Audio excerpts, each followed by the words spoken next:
What's going on, everybody? It's Barmine from Barmine Tech, and today we're going to talk about some mistakes that I made when I first started my home lab, so hopefully you don't make them too. I made a list of some of the mistakes that I made pretty early on when I started my home lab journey, and I learned from them. They're all learning mistakes. It was nothing too serious, but they were definitely something to learn from, and by sharing them today, I hope everybody else can learn from them too. Now, we've all made mistakes across our home lab journey and probably in everything else, so it's nothing new. But I figured today, let's talk about some of them so we could all learn and maybe share some of our own that we made. So let's get right into it. So the first mistake that I made, and I won't really say it was fully a mistake, but it definitely would have been helpful if I had a better plan when I started. So I wanted to build out a home server and build a home lab. The only thing I really knew I wanted to do was build Plex. I didn't really have an idea of anything else.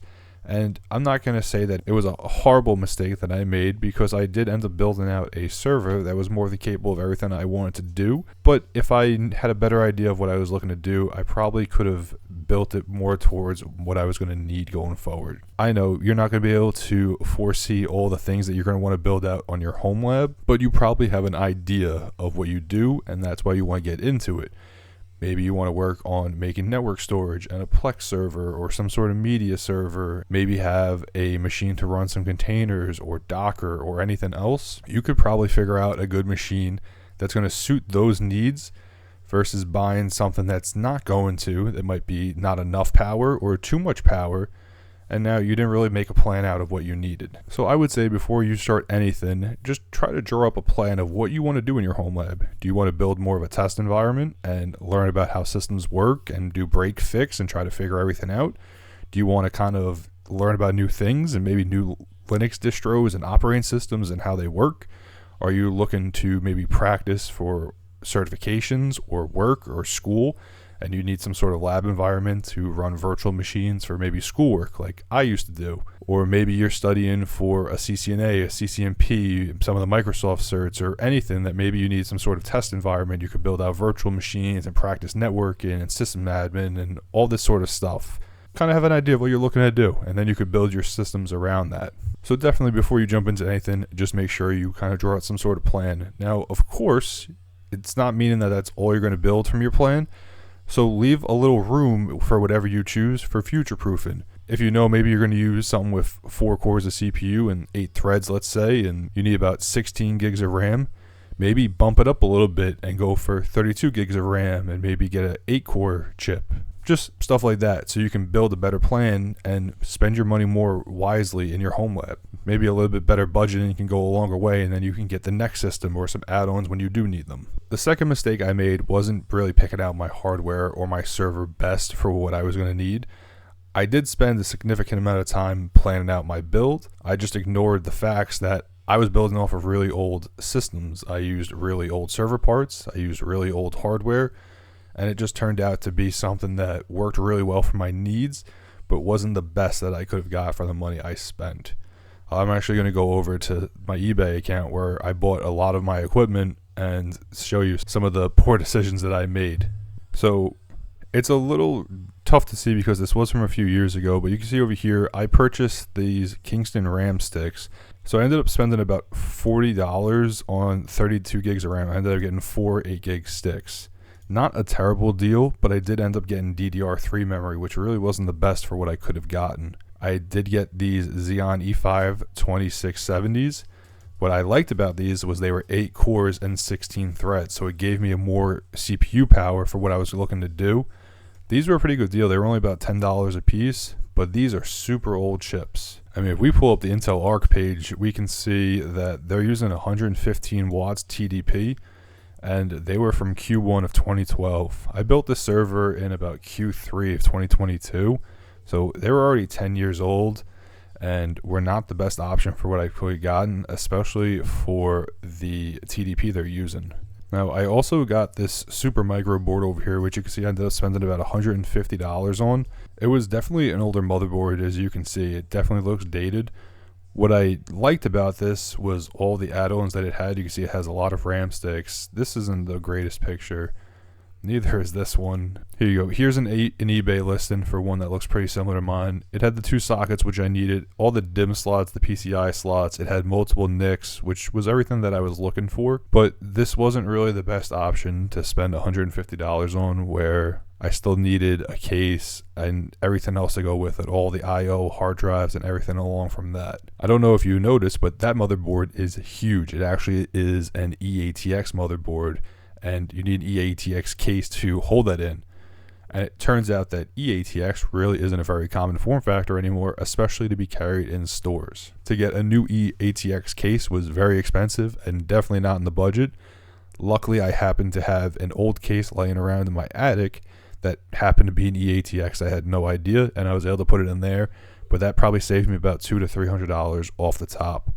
On top of that, I bought more hardware from Micro Center, and that still came out to be a few $100s in hard drives, coolers, and other stuff, and a power supply. And like I said, those are 115 watts TDP times 2, plus a graphics card, hard drives, everything else. I needed over 1,000 watts power supply. Very expensive bill. Do I regret building it? No, it worked out really well. I did actually spend time researching all of my parts and making sure they would work right for what I needed and everything, but they weren't the best options. So you can take some time, and if you plan out your build, you can really find hardware more catered towards what you're looking to do. Maybe you're looking to do more of a storage build. You can do more of a simple build for a TrueNAS server, let's say, or maybe you need something with some virtualization. You can probably build out a smaller server that's going to be able to have a few drives for storage and still be able to virtualize stuff. That's where planning out and taking some time to really research your needs can really come into play and be very beneficial for this.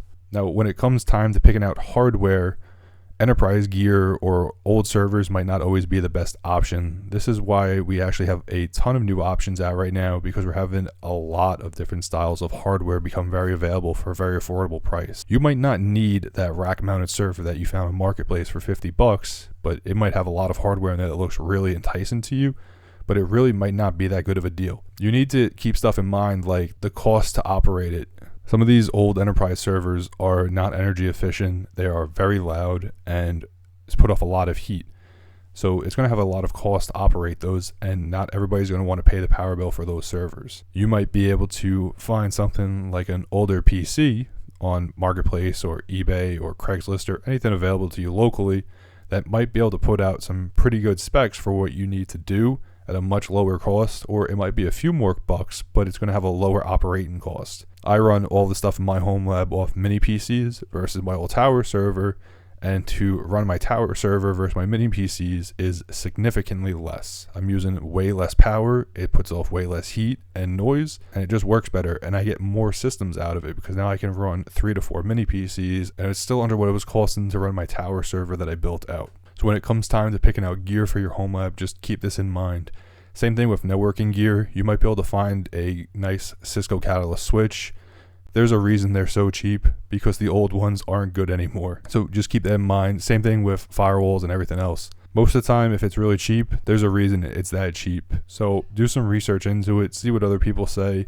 Reddit has some really good sources like the r/Homelab subreddit and some others that everybody's going to share information about their experiences and gear and everything else. So definitely take some time researching into your gear before you spend your whole budget on it and now you have no more budget for your Homelab. Another mistake that I wanted to talk about, which I didn't really hit a lot when I first started my Homelab, but I definitely had some issues, was security. Chances are, if you're building out your server for the first time, you're probably going to host something like a game server or a media server, and you want to share with your friends, which is great, but you want to keep the security aspect in mind. If you're opening ports to the public for you to be able to share out the game server or media server or anything else, you do want some sort of security in there to make sure that only your friends or who you want is able to get in. We've done videos on the channel like Cloudflare DDNS of how you can have a dynamic DNS and proxy it so it hides your public IP. So if somebody does find your domain, it proxies it so they don't go right back to your house. This is all the stuff you want to keep in mind when you start exposing your services to the public, so you don't have any sort of security compromise. It would really be a bummer if somebody stumbles across your server and ends up brute forcing their way in because you had password as the password. So just keep security in mind. The last topic I wanted to cover was the idea of test versus production. Now it's a little bit different because we are in a Homelab. you probably don't really have production stuff running, but you probably do have services that your home network depends on and the other people in your house so the Wi-Fi works properly. So like if you're running Pi-hole, don't break Pi-hole in the middle of the day when you're not home and other people need to use the Wi-Fi or the internet in the house, because then nothing will work. I've gotten that phone call plenty of times and nobody's ever happy about that one. That's where like stuff like redundancy comes in handy. If you can run 2 Pi-holes. So now if you work on one, you have the other one that's going to pick up the slack in the background. If you're going to work on systems that are kind of important to keep things working properly in the house, maybe schedule some time where not everybody's home or not everybody's using the internet, so everybody doesn't get mad at you, because that's really a bummer every time that happens to me. There's nothing worse than when I'm at work and I get the Wi-Fi is not working again because DNS is broken once again. So just keep that in mind when you start building out systems for your home lab and start breaking and learning and fixing it and doing it all again, that other people might be using those too, and they might get a little upset with you if the internet doesn't work right. But these were just some of the mistakes that I learned from in my home lab journey, and I was hoping to share with you guys so you can learn from them too. As always, I want to thank you all for watching. I'll have links to all the gear in my home lab down below if you ever want to check any of it out. I'll have a link to the Discord server if you want to join, chat up in there. Again, I want to thank you all for watching. I'll see you in the next video, and as my buddy Don would say, hack till it hurts.